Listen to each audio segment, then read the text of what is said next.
places left where, especially if you're like practically pacifist, where obedience and submission and humility were openly valued, where you could say like, oh, you're so meek, you know? And it wouldn't be a criticism. No one has ever actually said this to me.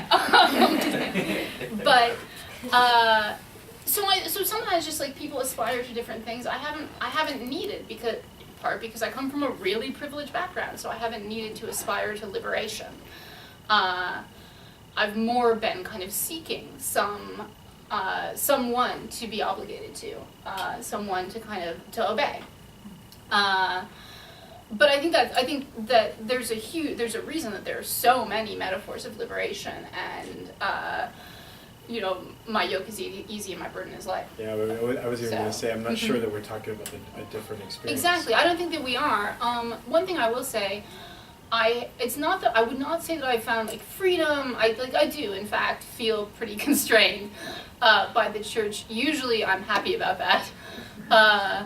But I will say that there hasn't been a time where I've felt that my life would be more beautiful or more sublime outside the church. In fact, for a while, I thought maybe it would be better, instead of thinking in terms of moral or immoral, good or bad, to think in terms of banal or sublime, and whatever the answer is, don't do the banal thing. I now think that's a little too cute. But in terms of sort of, that's, I think, the closest that I get to being like, I am more free within the church. I'm like, well, not really, but it is more sublime. Open it up to your questions.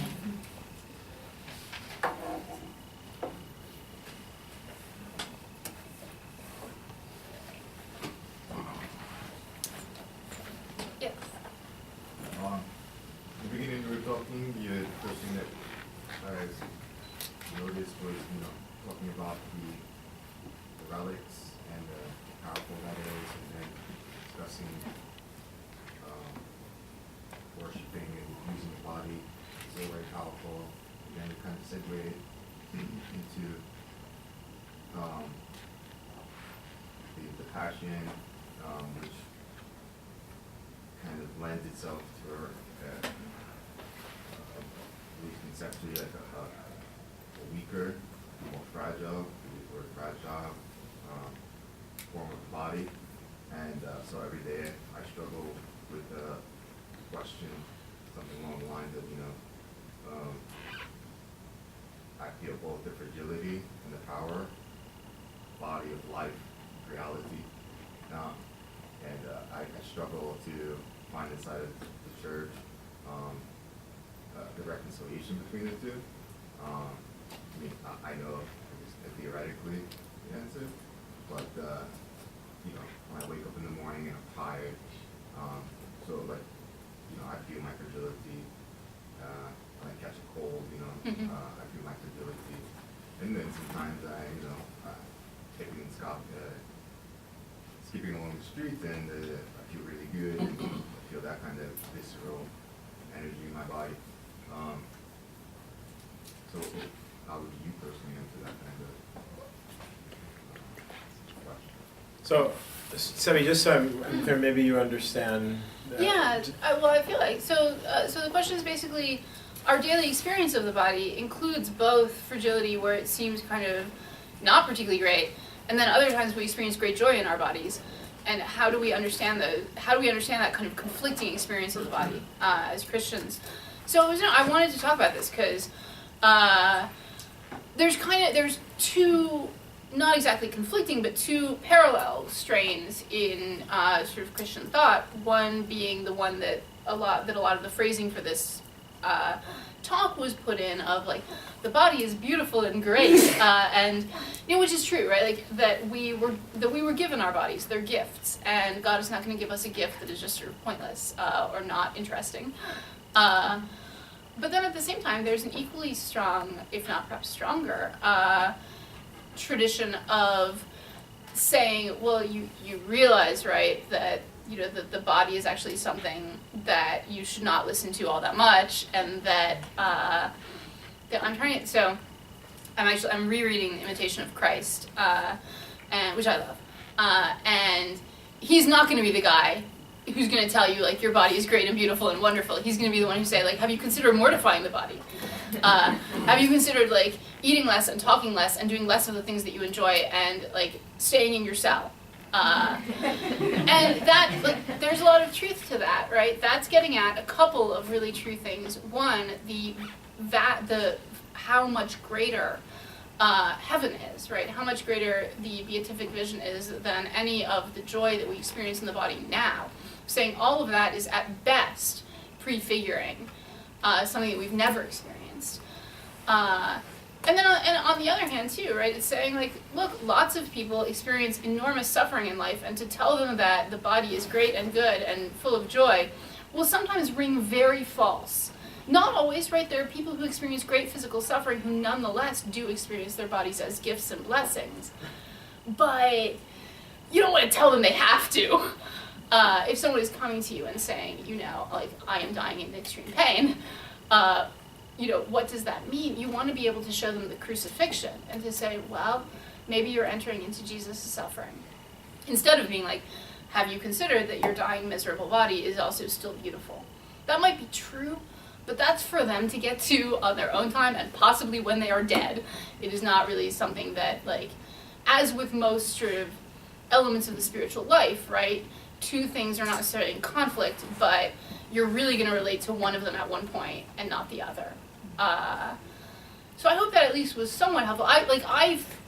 Simultaneously, I want to say, like, you know, that, well, in fact, it is true that a big part of what drew me to Catholicism was the honoring of the body and the willingness to say, we are going to give the body the beauty and the, like, sensual richness that it longs for. This is so much of what the church does. And yet part of what it's doing there is giving the beauty of the liturgy, the beauty of church artwork and so forth to people who are really suffering.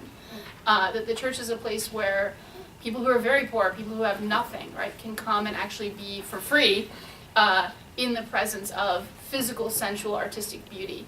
Where was I going with this? I feel like I had more to say on this, but maybe not.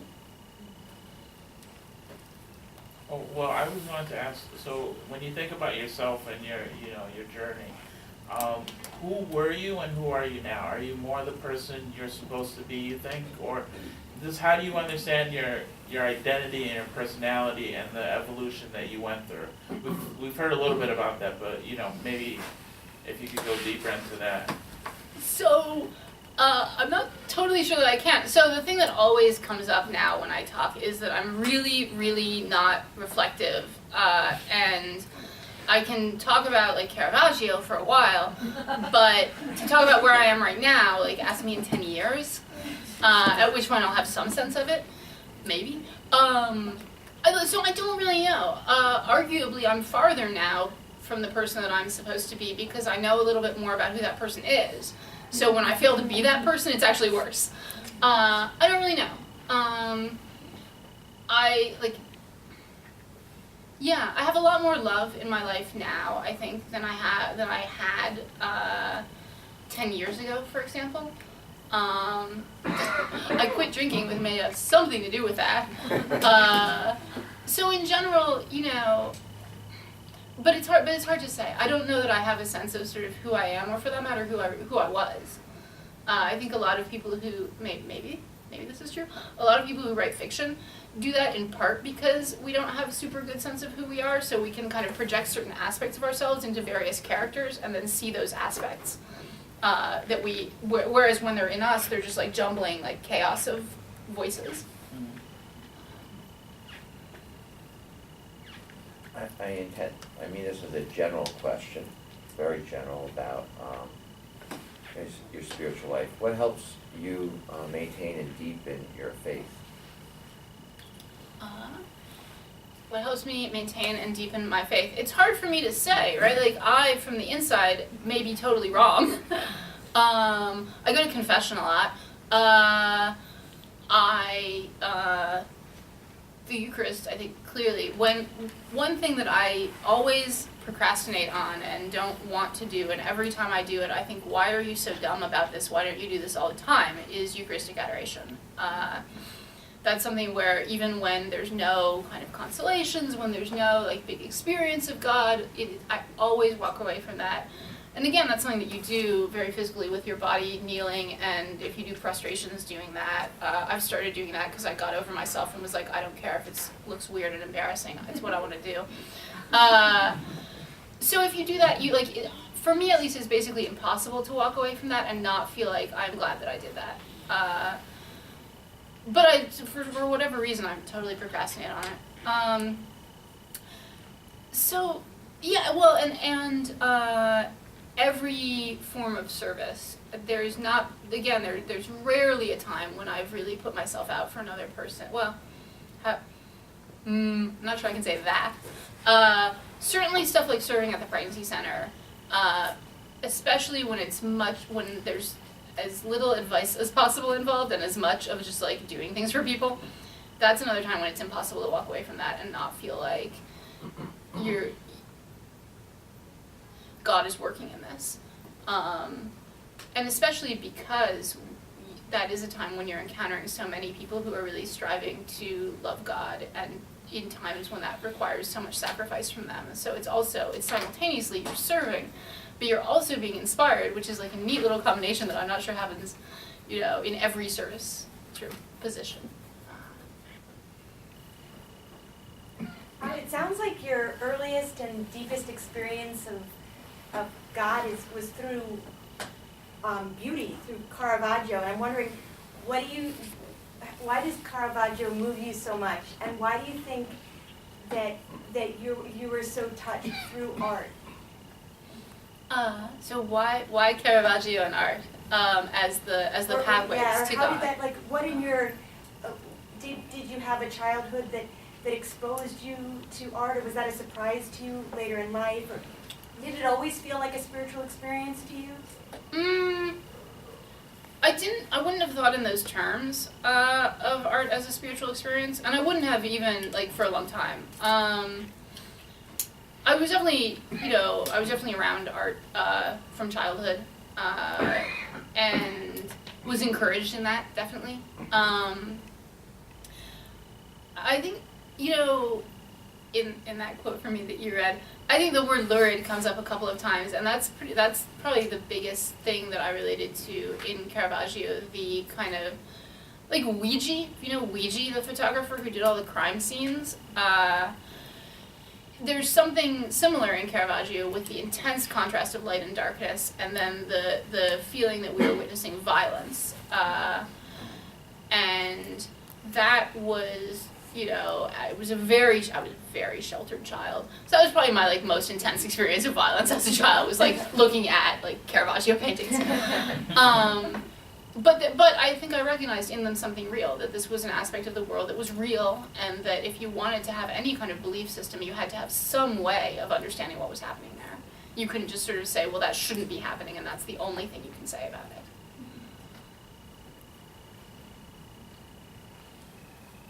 Can you talk about your relationships with, for lack of a better term, the sort of the people that you left behind when you made these changes in your life? So the question is, can I talk about my relationships with people that I left behind when I converted? I tried not to leave people behind. Unfortunately, my family has been incredibly accepting and kind of accommodating, understanding of that. So, there are definitely relationships that were badly strained. Some of my friendships. Yeah, I'm not super comfortable talking about sort of other people's experience, since they may have a very different account of what all happened.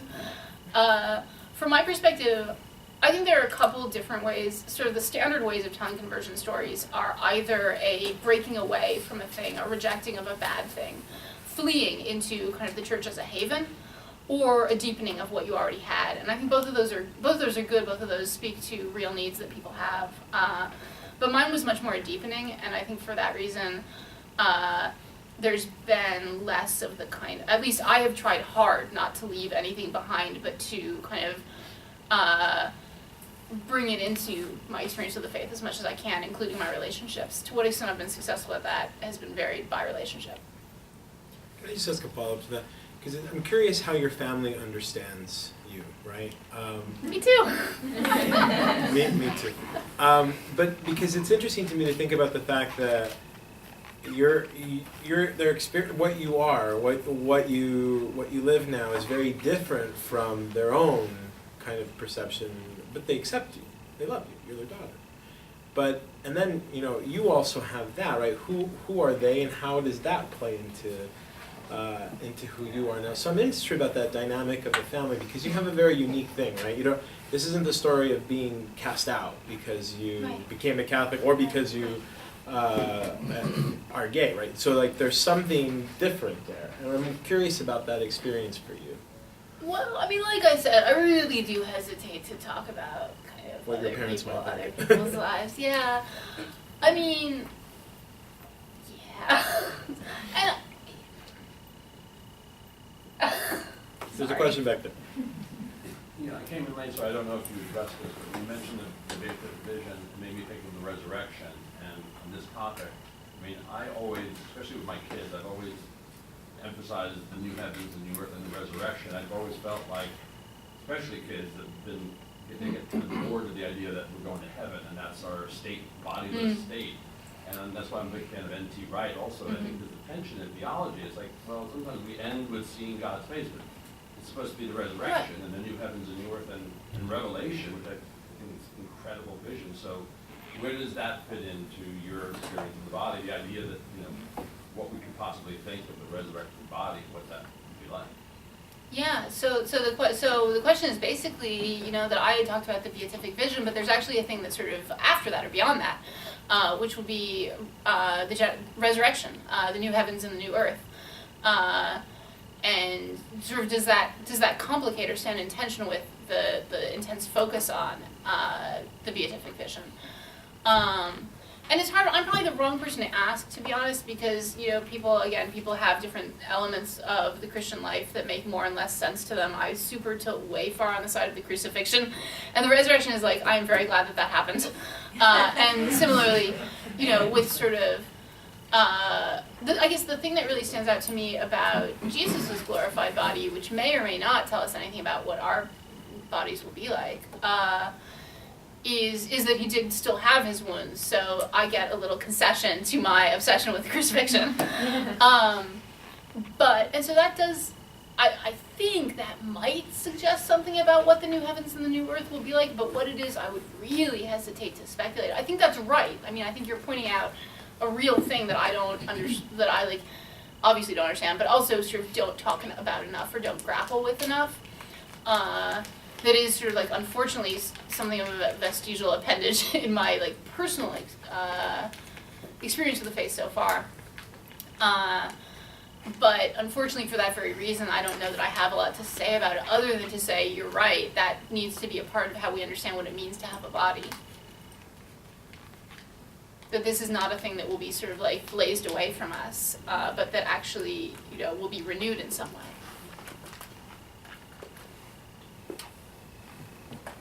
Yes.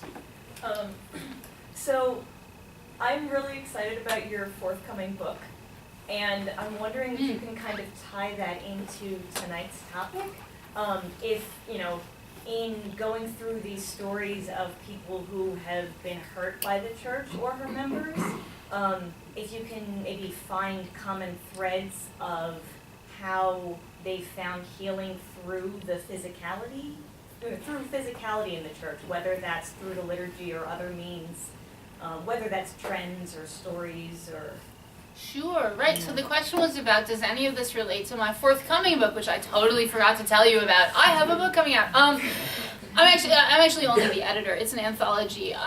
It's called, right now the working title is Staying Catholic When You've Been Hurt in the Church, which is not my story. As I think you guys have just heard, my own experience in the church has been remarkably positive, bizarrely positive. But because, especially after I wrote Gay and Catholic, this should be really sad for us, right, and sort of heartbreaking. But if you write a book about being gay in the church, lots of people will come up to tell you their stories, both of really suffering because of growing up gay in the church, or suffering from feeling that they were on the outside of the church in some other way. So I decided to put this book together. And interestingly, I'm not sure. There are a few common linkages and themes. I think forgiveness and the path to forgiveness having to pass through honesty, acknowledgement of what was done to you instead of sort of skipping that. That's something that comes up in a few different essays. But in and how to understand the liturgy of the church when parts of it were sites where you were harmed, I think also people really wrestle with. People will be very blunt of like, well, I only do face-to-face confession, and I'm not going to go into the details of why, but it is a part of why I'm writing this essay. Or I only do Byzantine Rite liturgy because I cannot go to Latin Rite Mass without basically panicking. So people find, I think it's more, to the extent that there's a common theme in terms of dealing with the liturgy, it's a theme of almost like water that's been blocked from flowing into the path that it might have otherwise flown into quite naturally, nonetheless flowing around and finding a way to get into a different riverbed. But it's interesting. I don't know that I think most people did not actually write much about the physicality of the faith, and in part because for some of them, if you associate a lot of those, because children think in very sort of concrete physical terms, so if you associate stuff like the rosary or a scapular with the faith that you had before you had to kind of confront the ways in which you're being harmed and grapple with that, you may actually want to put those aside for a while. But yeah, I think it's an excellent anthology. You guys should check it out. It'll probably come out this fall. What do you think?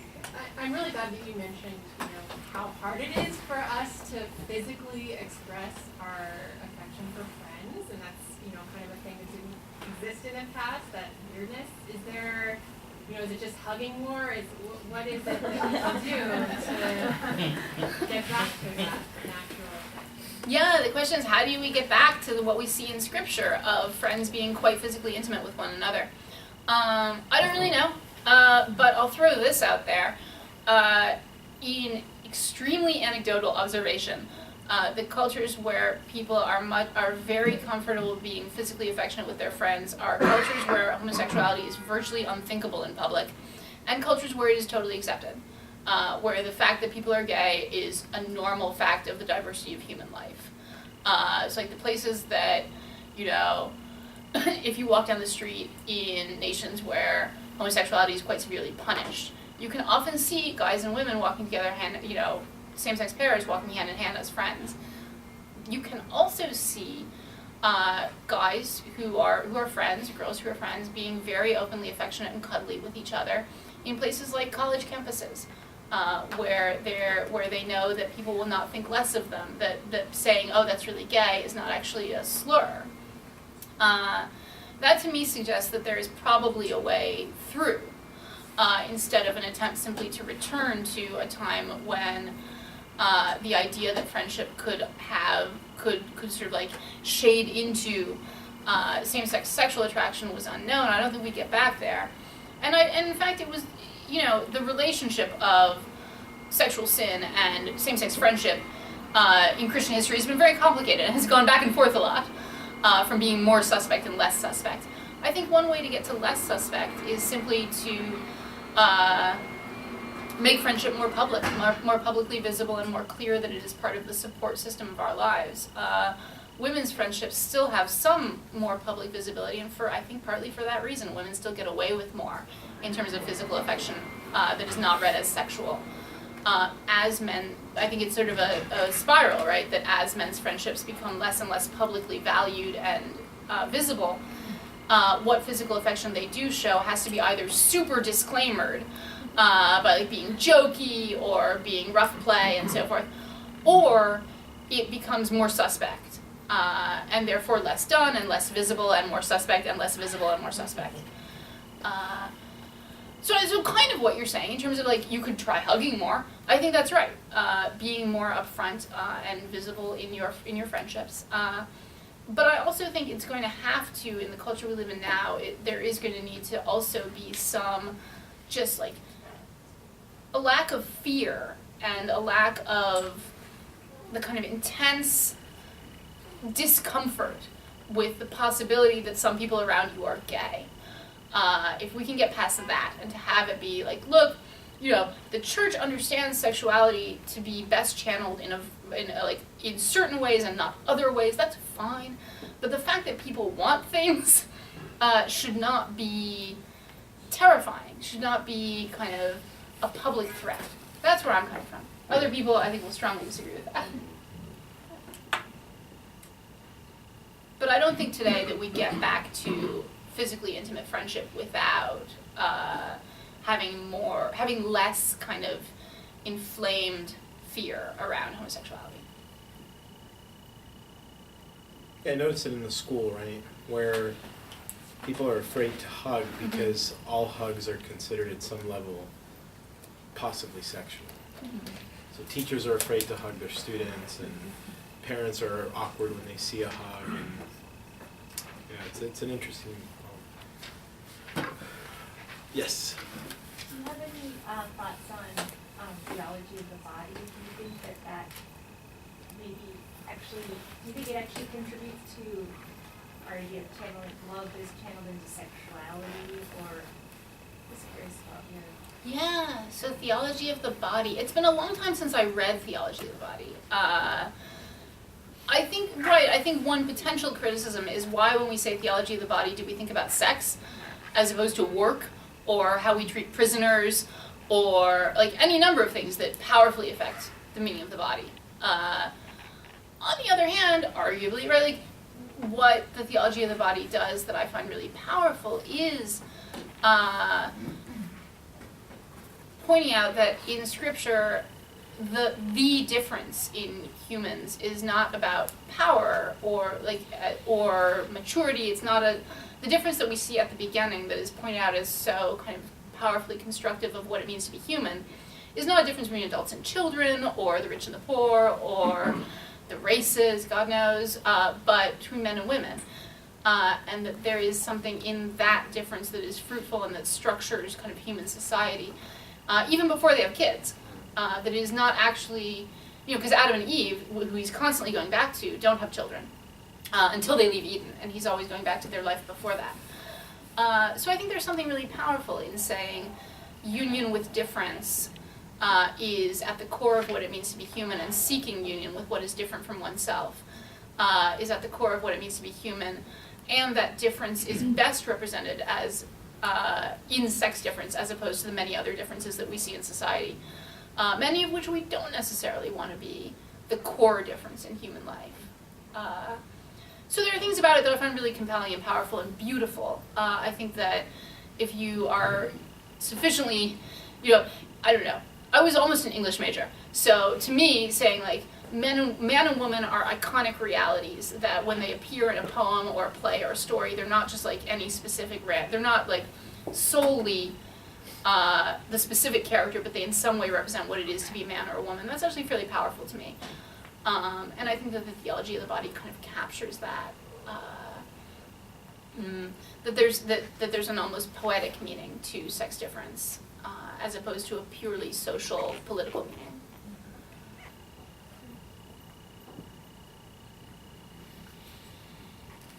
I'm not really sure with this question, but there was I think Andrew Sullivan had written a piece in the New York Magazine, and he sort of said, the statement was something like, a homosexual person, I think he was specifically talking about men, are, have a much higher suicide rate, and that is still true even with where homosexuality is accepted and there is gay marriage.